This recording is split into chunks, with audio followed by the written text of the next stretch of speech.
కర్ణాటక రాజకీయాలు దేశవ్యాప్త ఫోకస్ ను ఆకట్టుకుంటున్నాయి. కర్ణాటక ముఖ్యమంత్రి పీఠంపై మరోసారి రాజకీయ వివాదం నెలకొంది. 2.5 ఏళ్లు సీఎంగా ఉన్న సిద్ధరామయ్యను తొలగిస్తారన్న వార్తలు రీసౌండ్ చేస్తున్నాయి. ముందుగా ఒప్పందం చేసుకున్నట్లు డీకే శివకుమార్ను కాంగ్రెస్ హైకమాండ్ సీఎం పదవికి ఎంపిక చేయనుందట. డిసెంబర్ 1 లోగా కాంగ్రెస్ హైకమాండ్ తుది నిర్ణయం తీసుకోనుందట. ఆ పార్టీ చీఫ్ ఖర్గే రాష్ట్ర కీలక నేతలతో ఈ పార్టీకి పలు దఫాలుగా చర్చలు జరిపారు. కాంగ్రెస్ అగ్రనేత రాహుల్ కూడా డీకేకు పంపిన సందేశం వైరల్ అవుతోంది. రాహుల్ మెసేజ్ ప్రకారం డీకేనే కర్ణాటక తదుపరి ముఖ్యమంత్రి అన్నది చెబుతున్నారు. కర్ణాటకకు కొత్త ముఖ్యమంత్రి సిద్ధు సీఎం పీఠం దిగడం ఖాయమే. డిసెంబర్ 1లోపు కాంగ్రెస్ హైకమాండ్ నిర్ణయం. నేనే పిలుస్తానంటూ డీకేకు రాహుల్ సందేశం. సీఎం మార్పుపై ముఖ్య నేతలతో చర్చలు. ఎట్టకేలకు డీకే శివకుమార్ ఆశలు నెరవేరినట్టే. కర్ణాటకలో ముఖ్యమంత్రి పీఠంపై హైడ్రామా కొనసాగుతోంది. ముఖ్యమంత్రి పదవి నుంచి సిద్ధరామయ్య వైదొలగటం ఖాయమన్న ప్రచారం జోరందుకుంది. జాతీయ మీడియా కూడా కర్ణాటకం మీదే ఫోకస్ పెట్టింది. ఏ క్షణమైనా సిద్ధరామయ్య సీఎం కుర్చీ దిగటం, ఆ కుర్చీలో డీకే శివకుమార్ కూర్చోవటం ఖాయమంటూ వార్తలొస్తున్నాయి. డిసెంబర్ 1న ప్రారంభమయ్యే పార్లమెంట్ సమావేశాలకు ముందే ముఖ్యమంత్రి మార్పుపై కాంగ్రెస్ అధిష్టానం నిర్ణయం తీసుకునే అవకాశం ఉన్నట్లు అత్యంత విశ్వసనీయ సమాచారం. కాంగ్రెస్ అధినాయకుడు రాహుల్ సందేశం కూడా ఈ వార్తలకు బలం చేకూర్చేలా ఉంది. తనతో మాట్లాడేందుకు గడిచిన వారం రోజులుగా ప్రయత్నిస్తున్న ఉప ముఖ్యమంత్రి డీకే శివకుమార్కు రాహుల్ గాంధీ నుంచి చల్లటి కబురొచ్చింది. ప్లీజ్ వెయిట్, నేను మీకు కాల్ చేస్తాను అంటూ రాహుల్ నంబర్ నుంచి డీకే మొబైల్కి వాట్సాప్ మెసేజ్ వచ్చినట్లు పార్టీ వర్గాలు చెప్తున్నాయి. కర్ణాటక రాష్ట్ర నాయకత్వంలో మార్పులు జరగొచ్చన్న ఊహాగానాల మధ్య డీకేకు రాహుల్ నుంచి ఈ మెసేజ్ రావటం అత్యంత ప్రాధాన్యతను సంతరించుకుంది. నవంబర్ 29న ఢిల్లీ వెళ్లేందుకు డీకే సన్నద్ధమవుతున్నారు. సోనియా గాంధీని కలుసుకునేందుకు అపాయింట్మెంట్ కోరిన డీకే అదే రోజు బెంగళూరుకు తిరిగి వస్తారని పార్టీ వర్గాలు తెలిపాయి. కాగా ఢిల్లీకి వచ్చిన కర్ణాటక కాంగ్రెస్ నాయకులు ప్రియాంక ఖర్గే, బచ్చిగౌడతో రాహుల్ భేటీ అయినట్టు సమాచారం.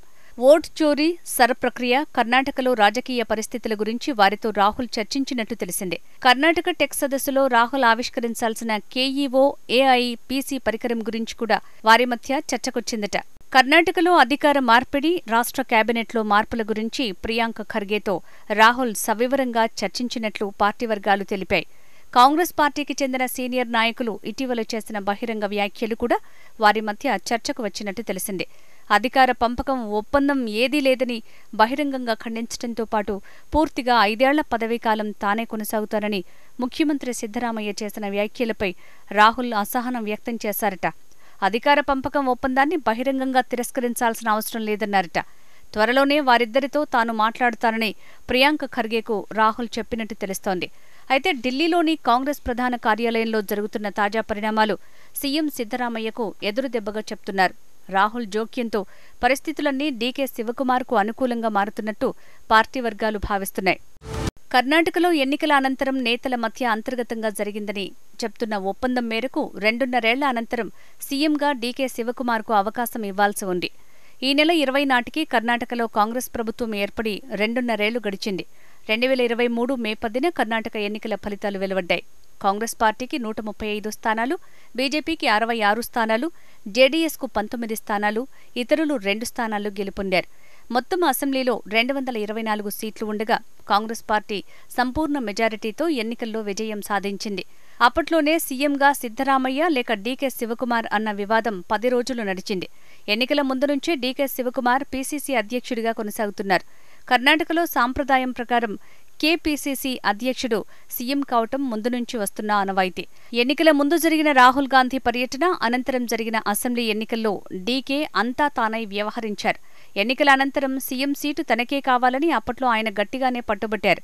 పార్టీలో సీనియర్ నేత, అప్పటి వరకు ప్రతిపక్ష నేతగా ఉన్న సిద్ధరామయ్య సీఎం సీటు కోసం పోటీపడ్డారు. మెజారిటీ ఎమ్మెల్యేల అభిప్రాయం మేరకు మాస్ లీడర్గా, మాజీ సీఎంగా, ప్రతిపక్ష నేతగా పనిచేసిన సిద్ధు వైపే అధిష్టానం మొగ్గు చూపింది.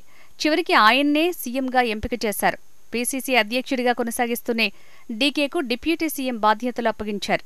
అయితే 2.5 ఏళ్ల ఒప్పందం ప్రకారం సిద్ధరామయ్య పదవి నుంచి తప్పుకోవాలని, డీకేకు పగ్గాలు అప్పగించాలని ఆయన వర్గం ఎమ్మెల్యేలు డిమాండ్ చేస్తున్నారు.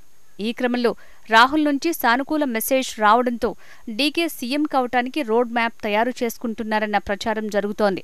డీకే శివకుమార్ సీఎం అయితే డిప్యూటీ సీఎం పదవితో పాటు పీసీసీ అధ్యక్షుడిగా సతీష్ జార్జ్ హోళీకి ఇవ్వనున్నట్టు సమాచారం. డిసెంబర్లో పార్లమెంట్ శీతాకాల సమావేశాలతో పాటు కర్ణాటక అసెంబ్లీ సమావేశాలు కూడా జరగనున్నాయి. ఆలోపే సీఎం మార్పు వివాదాన్ని అందరికీ ఆమోదయోగ్యమైన రీతిలో పరిష్కరించాలని కాంగ్రెస్ పెద్దలు భావిస్తున్నారట. పార్టీ సీనియర్ నేతలు కేసీ వేణుగోపాల్, సుర్జిత్ సింగ్ సుర్జేవాలా, ఏఐసీసీ అధ్యక్షుడు ఖర్గే వంటి నేతలు పార్టీ నేతలతో మంతనాలు సాగిస్తున్నారట. ఈ క్రమంలో డీకే కల నెరవేరనుందా, లేదంటే 5 ఏళ్లు ముఖ్యమంత్రిగా కొనసాగేలా సిద్ధరామయ్య చక్రం తిప్పనున్నారా అన్నది తీవ్ర ఆసక్తికరంగా మారింది.